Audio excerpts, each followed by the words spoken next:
If 2020 has taught me anything, it's that diversity, equity, and inclusion matter in the business world. And there are 6 simple ways you can demonstrate your own professional and personal commitment to diversity, equity, and inclusion with a strong personal brand on LinkedIn. Want to learn more? Keep watching.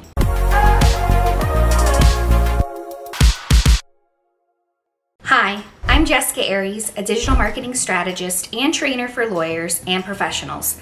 I make digital marketing easy and approachable by breaking down marketing jargon into actionable steps that get results. I want to talk to you today about using LinkedIn to build an inclusive personal brand. So many of my clients come to me because they're looking to generate business for themselves using LinkedIn. It's well established that professionals like to do business with those they know, like, and trust. There's truly no better way to build those 3 elements than with mutual respect and professionalism. These 6 steps I'm going to teach you today are not only inclusive business practices, but good business and decorum. If you want to learn more about leveling up your LinkedIn presence, be sure to hit the subscribe button and ring that bell to be notified when I make a new video. Let's dive in. Step number 1, add pronouns to your name. I'm going to take a stand right here on something that I think is really important in the business world, especially in creating a diverse and inclusive one. I think adding your pronouns to your name on LinkedIn should be a standard business practice. And actually, LinkedIn agrees. They've recently updated their LinkedIn profile format to allow people to add their preferred pronouns on LinkedIn. Taking this small step is a sign of mutual respect. It tells the person you're connecting with that you won't assume their gender, but rather be receptive and open to their gender preferences.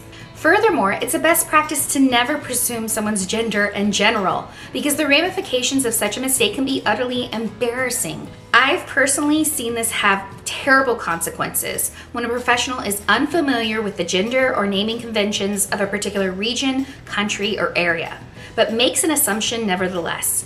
For example, I have a colleague who goes by the name Jan. Jan is a female name here in the US, but abroad it's a male name. It's important to know those distinctions based on culture, region, and country.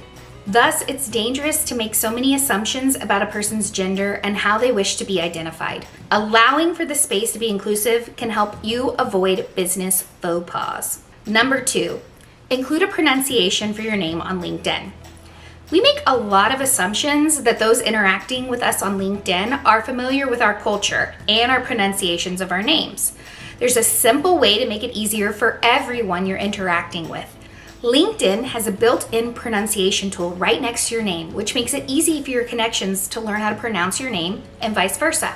Remember that learning how to pronounce someone's name correctly is a sign of respect, and in the business world, this is an absolute essential. Gone are the days when you can laugh off your inability to pronounce someone else's name. Taking time to practice and say someone's name correctly is the first step towards good business relations.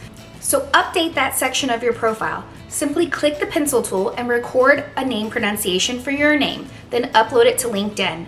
Congrats! You've made your first step towards interacting with a prospect way less intimidating. 3, make your profile public. Unless you're actively opposed to using LinkedIn for client development, then I'd recommend making large portions of your profile public. You can obviously conceal any information you don't feel comfortable sharing, like your location or something like that, maybe information that you don't want to display at this moment. But generally, I'd recommend making as much of your profile public as you feel comfortable doing so. This makes it easier for those who may want to connect with you to refresh their memories as to who you are, what you do, and how you may be able to help them in the future. At the very least, I recommend making your profile photo, your title, and your name public. You can easily make your profile public by navigating to your profile on LinkedIn and clicking Edit Public Profile and URL. Once on this page, you can choose exactly what content you want to make public and which aspects of your profile you might want to keep private. Number 4, make your profile URL custom. It's really hard to remember your LinkedIn URL when it's some random list of numbers after linkedin.com. You can easily customize this section of your LinkedIn profile and the URL to make it easier to remember, more marketable, and just easier in general for your audience to find you. The easiest way to do this is go to your public profile on LinkedIn and click Edit Public Profile and URL. Once on this page, you can choose to update your URL, and I recommend trying to secure your first and last name. If you're unable to because your name's already taken or it's a common name, then you might want to try adding your first and last name plus your middle initial, or your first and last name plus maybe the industry you're in or the practice area you're in.